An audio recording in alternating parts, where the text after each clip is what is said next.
ทคนิค TRX นี่คือง่ายสุดเลยเนาะวิธีการวิเคราะห์สอนเคี้ยวมาปุ๊บซื้อเลยเนาะจะซื้อแต่10 วิก็ได้กดซื้อถ้าไม่แลกวินเขาจะหยุด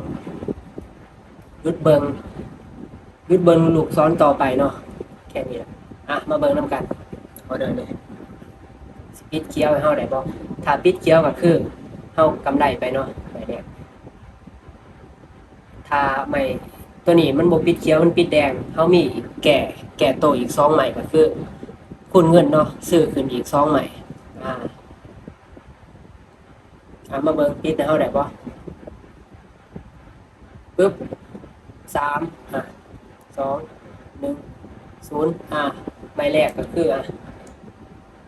จะใส่เงินหลายหมดเนาะปกติต้องใส่10 เหรียญเพราะว่าเป็นใบแรกเนาะหลังจากที่เฮาวินเนาะก็คือหยุดเนาะหยุดเบิ่งลูกซ้อนต่อไปเพราะว่าใบแรกเฮาชนะเนาะถ้าเฮาแพ้ก็ตามขึ้นไปอีกใบนึงให้เข้าใจแบบนี้เนาะ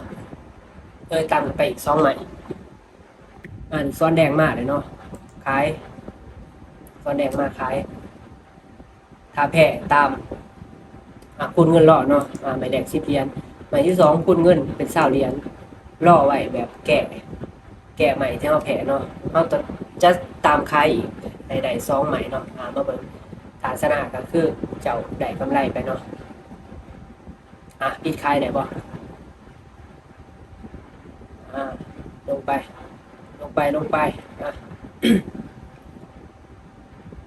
ปึ๊บก็คือกำไรไปเนาะหลังจากที่เจ้าชนะเจ้าก็หยุดเนาะหยุดล่อลูกซ้อนต่อไป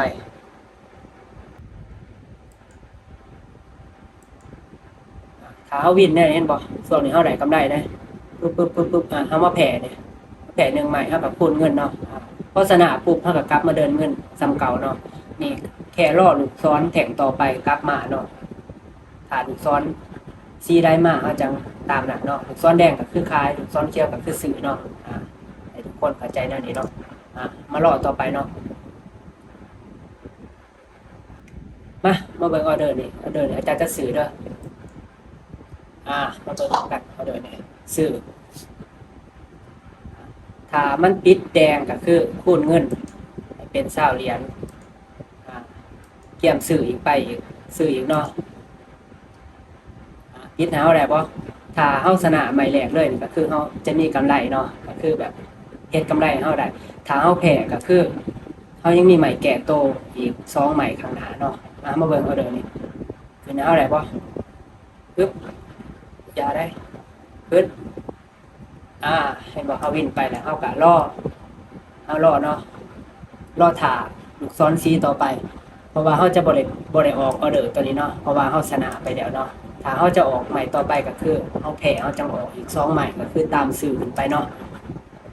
รอท่าออเดอร์ต่อไปเนาะนี่ก็วินไปถือว่าลายใหม่เติมเนาะ1 2 3 4 5 6 7แต่อาจารย์พวกขึ้นมิติเนาะพอได้เนาะมาเบิ่งออเดอร์ต่อไปเนาะออเดอร์ต่อไปลูกซ้อนแดงเนาะขายกดขายเลยออเดอร์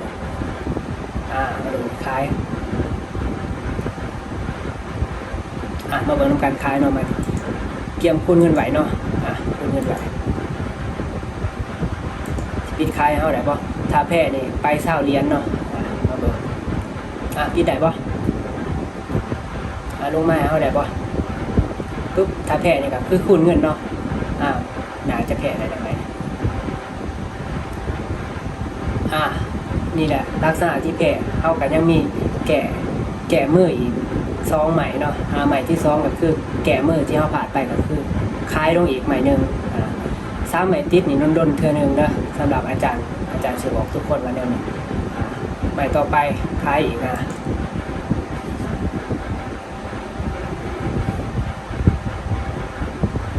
เฮาแพ้เนาะเฮาจะคล้ายอีกใหม่นึง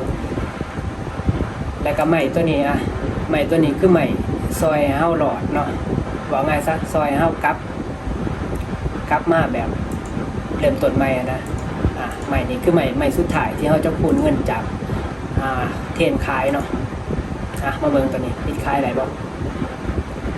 ถ้าปิดบ่ได้ก็คืออีกใหม่นึงเนาะ ม้สุดท้ายเนี่ยเขาจึงจะได้กลับมาเลยเริ่มใหม่เนาะบนหนาได้ไหมเนี่ยขึ้นยาวแห้งเนาะ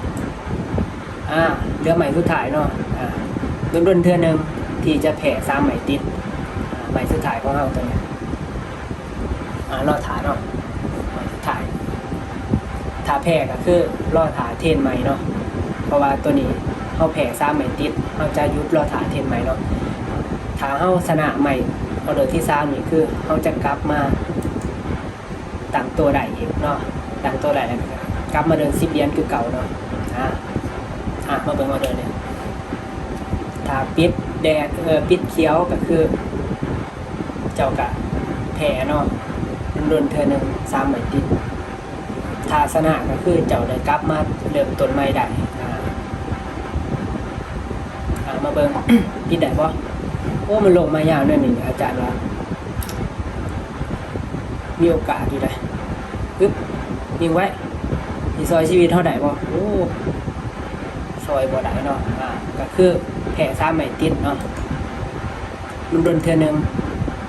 ในจุดนี้เห็นบ่เขาชนะมาหลายๆเขามาแพ้3ไหมติดปุ๊บจะมาล่อถ้าจะมีต้นทุนร้ายเนาะจะกับพูนเงินขึ้นไปต่อใหม่ต่อไปเป็นเก่าชิปล่อถ่ายลูกซ้อนใหม่เด้อโมต้องตามลูกซ้อนเนี่ยเพราะว่าจะตามมา3ใหม่เนี่ยมาล่อถ่ายลูกซ้อนต่อไปเด้อ